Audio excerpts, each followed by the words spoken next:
In 1884, a case of cannibalism occurred that was kept under wraps by local authorities for nearly a century. The story goes that 4 sailors were stranded in the South Atlantic, and 3 of them killed the 4th to survive. In the end, not only did those 3 make it back to shore alive, but they were also granted a pardon and regained their freedom in less than 6 months. Here's how it happened. There was a boy named Parker whose family ran a zoo. Life was pretty good until one day the country erupted into chaos. To survive, the family had no choice but to emigrate overseas. During the voyage, a violent storm hit at sea, and a massive wave capsized the ship. In the confusion, Parker was pushed onto a lifeboat. A zebra on board was quick-witted too. Seeing trouble brewing, it jumped onto the lifeboat.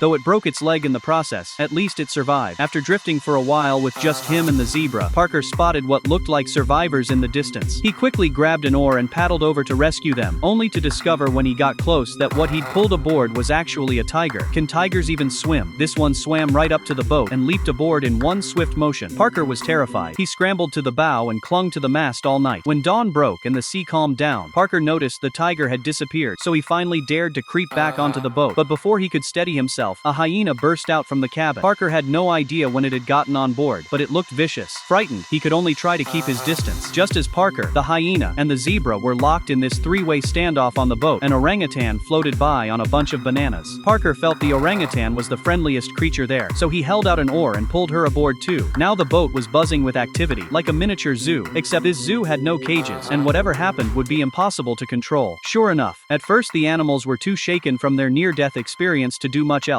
but as time went on, things got dicey. Out at sea with nothing to eat, the hyena was the first to lose patience. It noticed the injured zebra was an easy target and launched an attack. The hyena was fierce in battle. Neither Parker nor the orangutan could do anything about it. They could only watch helplessly as it tore the zebra apart and devoured it alive. That's when Parker realized that this hyena wouldn't stop at eating the zebra. If it got hungry enough, it would surely come after him next. This boat was too dangerous. He had to figure out a way to save himself.